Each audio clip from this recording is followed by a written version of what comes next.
1959년 2월 26일 수색대가 우랄 산맥에 눈 덮인 산비탈에서 발견한 것은 충격적이었습니다. 텐트 하나가 안에서부터 찢어진 채 방치되어 있었고 그 주변으로는 맨발의 발자국들이 어둠 속으로 사라져 있었습니다. 영하 14도의 혹독한 추위 속에서 말이죠. 이것은 단순한 등반 사고가 아니었습니다. 9명의 경험 많은 등반가들이 모두 죽음을 맞이한 이 사건은 65년이 지난 지금까지도 세계에서 가장 미스터리한 사건 중 하나로 남아 있습니다. 안녕하세요 여러분, 금요 미스테리 사건 파일에 오신 것을 환영합니다. 저는 매주 금요일 여러분들과 함께 세상에서 가장 기이하고 설명할 수 없는 실제 사건들을 파헤쳐보는 시간을 갖고 있습니다. 오늘은 러시아 우랄 산맥에서 일어난 디아틀로프 고개 사건에 대해 알아보겠습니다. 1959년 1월 23일 스베르들롭스크 공과대학교의 학생들과 졸업생 10명이 특별한 겨울 하이킹을 위해 모였습니다. 이들은 모두 숙련된 스키어이자 등반가들이었고 리더는 23세의 이고르 디아틀로프였습니다. 디아틀로프는 이미 여러 번의 어려운 등반을 성공적으로 이끈 경험 많은 리더였죠. 이번 여행의 목표는 우랄 산맥 북부의 오트르텐 산까지 가는 것이었습니다. 소비에트 연방에서는 가장 어려운 등급의 등반으로 분류되는 코스였지만 이들에게는 충분히 도전해 볼 만한 일이었습니다. 팀 구성을 살펴보면 리더 이고르 디아틀로프를 비롯해 지나이다 콜모고로바, 류드밀라 두빈이나 알렉산드르 콜레바토프, 루스템 슬로보딘, 유리 도로셴코, 유리 크리보니셴코, 니콜라이 티보 브리뇰, 세면 졸로타료프, 그리고 유리 유딘까지 총 10명이었습니다. 이들은 모두 20대 초중반의 젊은이들로 등반에 대한 열정과 경험을 갖춘 사람들이었습니다. 여행은 순조롭게 시작되었습니다. 1월 25일 이비델에 도착한 후 1월 27일에는 계획된 마지막 보급지인 비주아에 도착했습니다. 여기서 유리 유딘이 몸이 아파 팀에서 이탈하게 됩니다. 후에 이 결정이 그의 목숨을 구하게 될 줄은 아무도 몰랐죠. 나머지 9명은 계속해서 북쪽으로 향했습니다. 혹시 이런 미스테리 사건들이 흥미로우시다면 좋아요 버튼을 눌러주시고 더 많은 사건들을 보고 싶으시면 구독도 부탁드립니다. 디아틀로프는 꼼꼼한 성격으로 유명했습니다. 그는 매일 일기를 썼고 사진도 열심히 찍었습니다. 마지막 일기는 1월 31일에 쓰여졌는데 그날 그들은 원래 계획보다 조금 서쪽으로 치우쳐서 산을 오르기 시작했다고 기록되어 있습니다. 아마도 학천후 때문에 방향을 약간 수정한 것으로 보입니다. 그들이 마지막으로 캠프를 설치한 곳은 홀라트 시아클이라고 불리는 지역이었습니다. 원주민 만시족 언어로 죽음의 산이라는 뜻이었죠. 2월 1일이 그들이 생존한 마지막 날이었습니다. 이날의 일기에는 눈보라가 심해서 가시거리가 거의 없다고 기록되어 있습니다. 그들은 산의 경사면에 텐트를 설치하기로 결정했는데 이는 평소 그들의 관례와는 다른 선택이었습니다. 보통은 숲속이나 바람을 피할 수 있는 곳에 캠프를 설치했거든요. 2월 12일 수색이 시작되었습니다. 원래 디아틀로프 팀은 2월 12일까지 비주아이로 돌아와 전보를 보내기로 되어 있었는데 연락이 없자 수색대가 파견된 것입니다.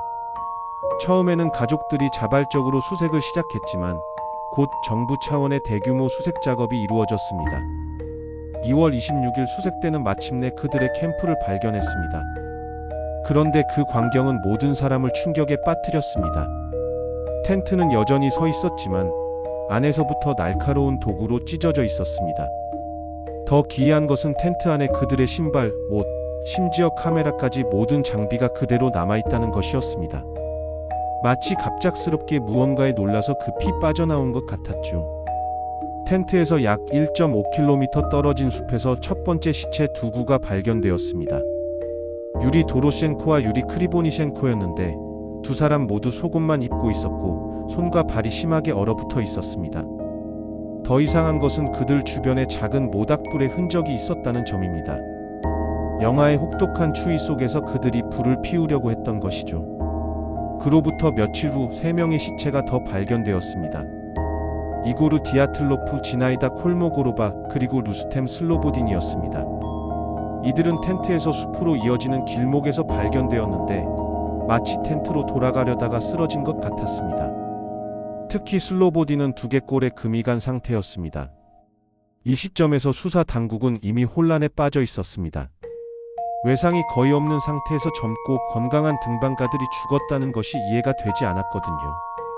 더욱이 그들이 왜 갑자기 텐트를 버리고 나왔는지도 설명할 수 없었습니다. 이런 충격적인 실화들을 더 보고 싶으시다면 구독과 알림 설정을 해주세요. 그리고 여러분이 알고 있는 미스테리한 사건이 있다면 댓글로 알려주시면 다음 영상 주제로 다뤄보겠습니다.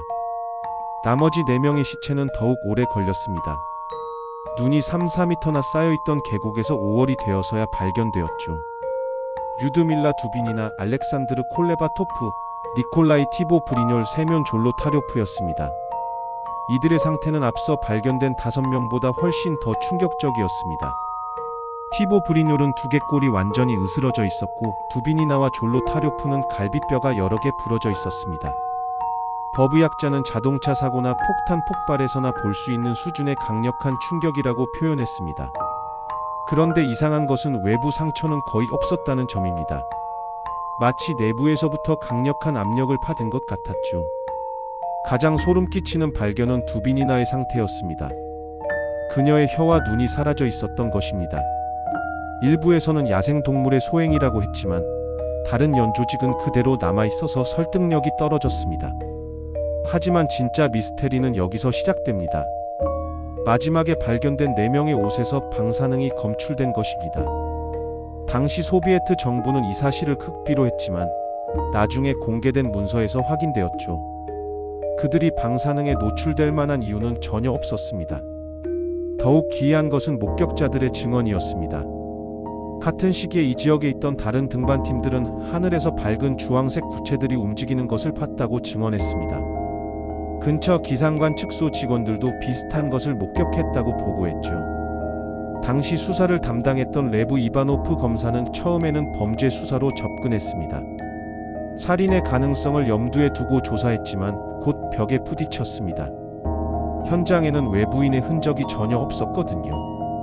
눈이 많이 내린 상황에서 발자국이나 스키 자국이 남지 않을 수가 없었는데 오직 희생자들의 발자국만 있었습니다. 정부는 결국 1959년 5월 알 수 없는 자연재해라는 결론을 내리고 사건을 종결했습니다. 모든 관련 자료는 기밀로 분류되어 수십 년간 공개되지 않았죠. 이런 정부의 은밀한 대응이 오히려 더 많은 추측과 음모론을 낳았습니다. 여러분은 이 사건에 대해 어떻게 생각하시나요? 댓글로 여러분의 의견을 들려주세요. 수십 년 동안 수많은 이론들이 제기되었습니다. 가장 일반적인 이론은 눈사태였습니다. 갑작스러운 눈사태가 텐트를 덮치자 그들이 급히 탈출했고 추위와 부상으로 죽었다는 것이죠. 하지만 이 이론도 문제가 있습니다. 현장에서 눈사태의 흔적을 찾을 수 없었고 텐트가 여전히 서 있었다는 점이 설명되지 않거든요. 또 다른 이론은 원주민 만시족과의 충돌이었습니다. 홀라트 시아클은 그들에게 신성한 곳이었고 외부인의 침입을 막으려 했을 수도 있다는 것입니다.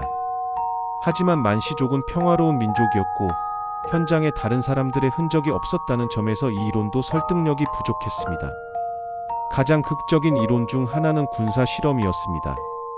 소비에트 군이 비밀 무기를 실험하다가 실수로 등반팀을 공격했고 이를 은폐하기 위해 증거를 조작했다는 것이죠.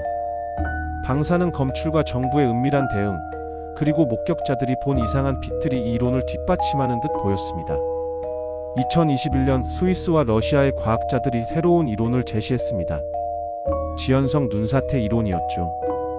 바람과 온도 변화로 인해 눈이 불안정해졌고 몇 시간 후 작은 눈사태가 발생해 텐트를 덮쳤다는 것입니다. 컴퓨터 시뮬레이션을 통해 이 가능성을 입증했다고 주장했지만 여전히 방사능이나 심각한 내부 부상 등은 설명하지 못했습니다. 어떤 사람들은 초자연적 현상이나 UFO를 의심하기도 했습니다. 목격된 이상한 빛들, 방사능, 그리고 설명할 수 없는 부상들이 외계인의 소행이라는 것이죠. 물론 이는 증거보다는 상상에 가까운 이론이지만 다른 설명들이 부족한 상황에서 일부 사람들에게는 매력적으로 보였습니다. 최근까지도 새로운 증거들이 나오고 있습니다. 2019년 러시아 정부는 사건 60주년을 맞아 재조사를 실시했는데 여전히 눈사태 이론을 고수했습니다. 하지만 많은 전문가들과 희생자 가족들은 이에 동의하지 않고 있죠. 2023년에는 새로운 문서들이 공개되면서 당시 군사활동에 대한 정보가 추가로 드러났습니다. 사건 발생 시기에 이 지역에서 군사 실험이 있었다는 것이 확인되었지만 여전히 직접적인 연관성은 증명되지 않았습니다.